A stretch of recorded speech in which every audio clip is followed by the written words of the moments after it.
Bonjour à tous, j'espère que vous allez bien. Ce matin, on va avoir un culte particulier. On a la joie d'avoir comme prédicateur le pasteur René Delattre, président de l'Union nationale des Assemblées de Dieu. Et au niveau de la louange, eh bien, ça va être un mix. Les chantes, les musiciens des différentes églises vont pouvoir intervenir à tour de rôle. Alors ça va être bien sympathique, bien vivant. On va avoir un bon moment dans la présence de Dieu. Je vous souhaite un bon culte et on se dit à très bientôt.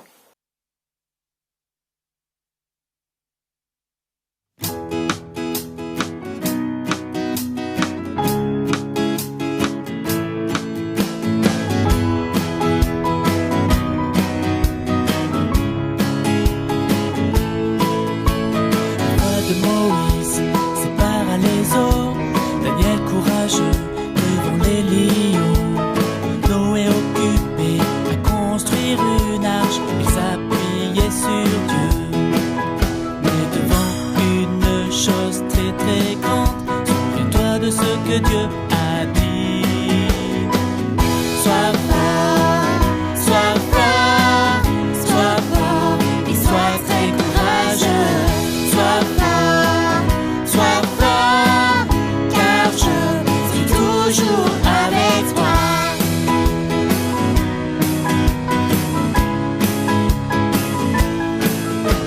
Esther s'est tenue devant le roi, Joseph trahi comme esclave.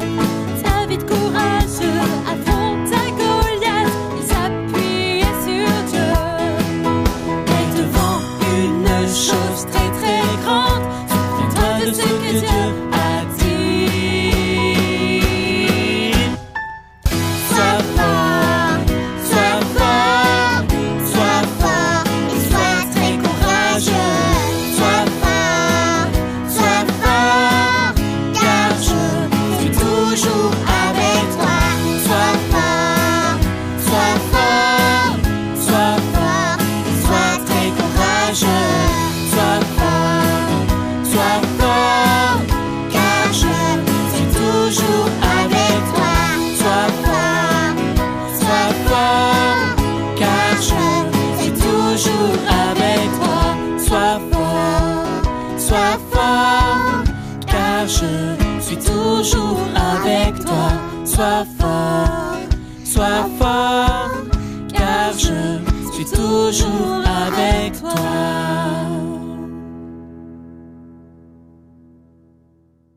Bonjour, je m'appelle René Delattre, je suis pasteur dans le sud de la France, j'habite à Narbonne et je suis marié à Catherine et ensemble nous avons eu 4 beaux enfants et 9 petits-enfants.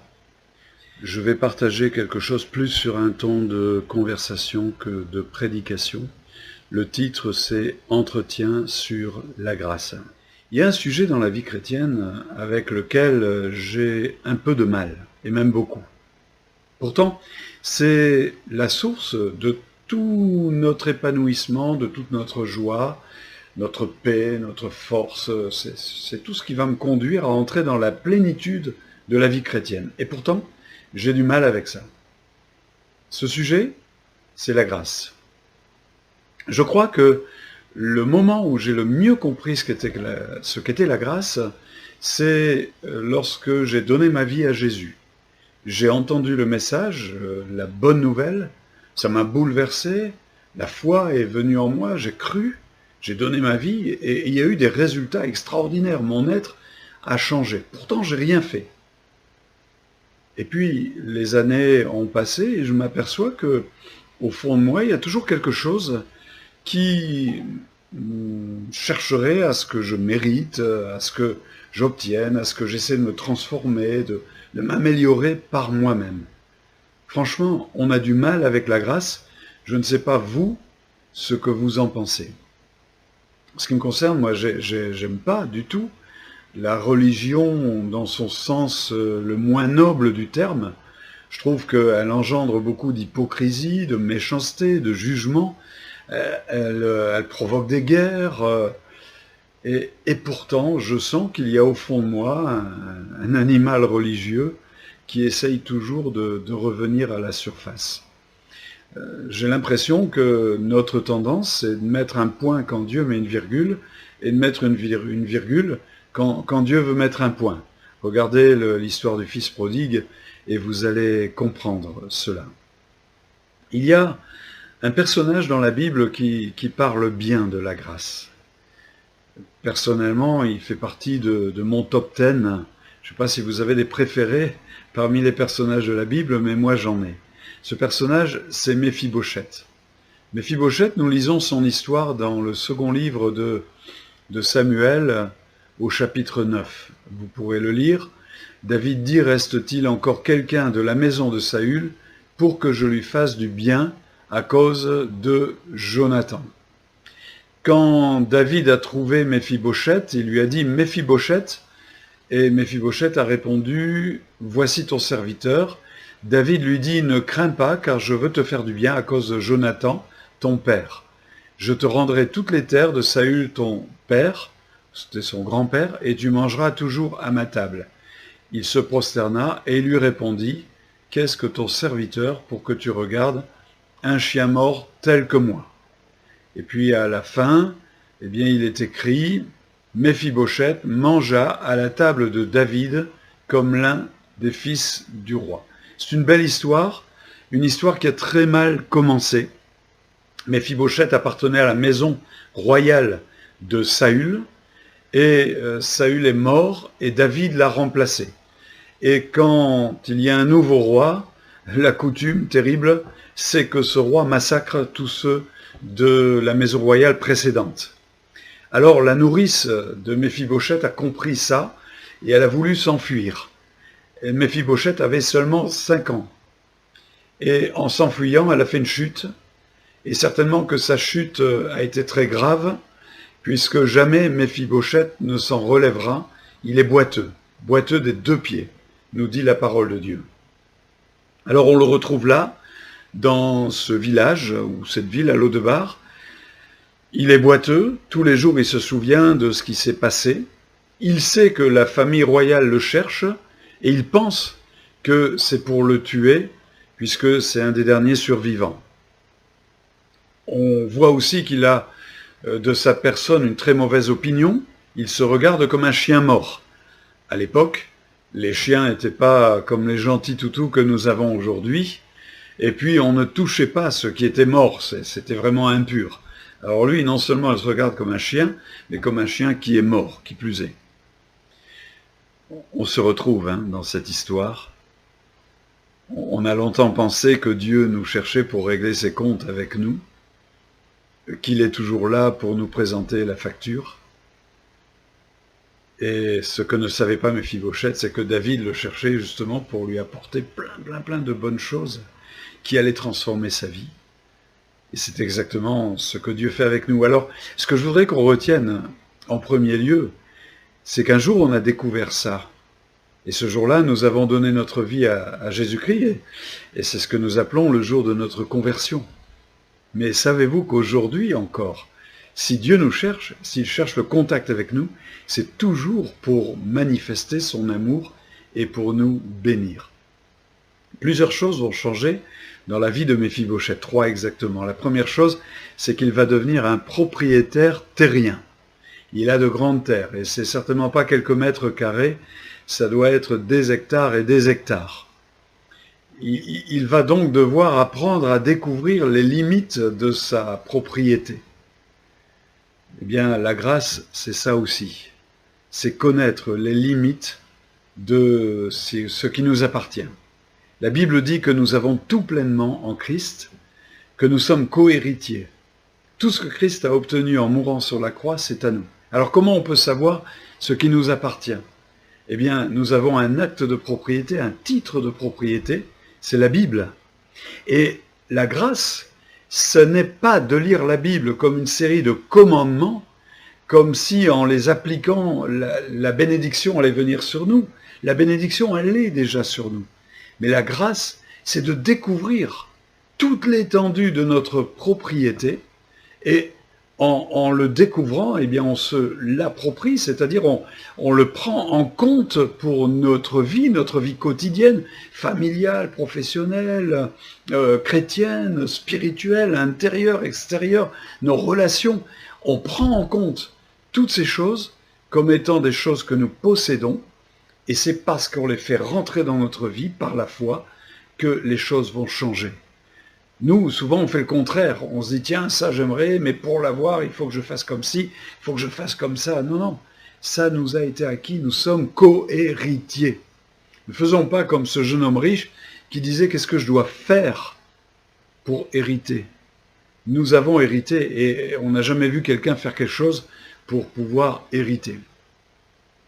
La deuxième chose, c'est qu'il a des serviteurs. C'est nouveau pour lui, ça. Si on compte Siba, ses fils et ses serviteurs, ça fait 36 personnes. Il a des serviteurs. C'est son identité qui change. Il n'est plus l'esclave, il n'est plus le serviteur, mais il est le maître. Il a donc une autorité également. Il a une identité et il a une autorité. Nous devons savoir qui nous sommes et ce que nous sommes. Vous connaissez l'histoire de ce soldat napoléonien, alors que l'empereur faisait la revue de ses troupes, son cheval s'est emballé. Et ce simple soldat est sorti des rangs. Il a désobéi, hein. Il est sorti des rangs, il a couru, s'est jeté sur le cheval pour l'arrêter dans son emballement. L'empereur le regarde et lui dit « Merci, capitaine ». L'empereur savait lire un uniforme, il savait très bien que c'était un simple soldat. Et qu'est-ce qu'a fait ce soldat après? Eh bien, au moment du repas, il est allé aux messes des officiers. Il est entré dans la grande salle où les gradés mangeaient, et on l'a accueilli en lui disant « Mais qu'est-ce que tu fais ici? T'as rien à faire ici, toi ?» Et il a répondu « Je suis capitaine. » « Mais qui t'a dit ça ?» Et il avait repéré où était l'empereur, il le montre et il dit « C'est lui là-bas qui m'a dit ça. » Vous voyez, c'est ça notre autorité, notre identité. C'est de vivre selon ce que la Bible affirme. Regardez, Jean, il dit tout le temps « vous êtes, vous êtes, vous êtes ». Eh bien, on n'a rien à faire pour le devenir, nous le sommes. Et c'est la foi qui va faire que ce que nous sommes deviendra une réalité dans notre vie. Troisième chose, c'est que Méphibosheth mangeait tous les jours à la table du roi David. Il devait y avoir des bonnes choses à manger, hein, de la bonne cuisine et pas préparée n'importe comment. Le premier jour, il devait se sentir très maladroit. Il était peut-être mal habillé, il avait des mauvaises manières.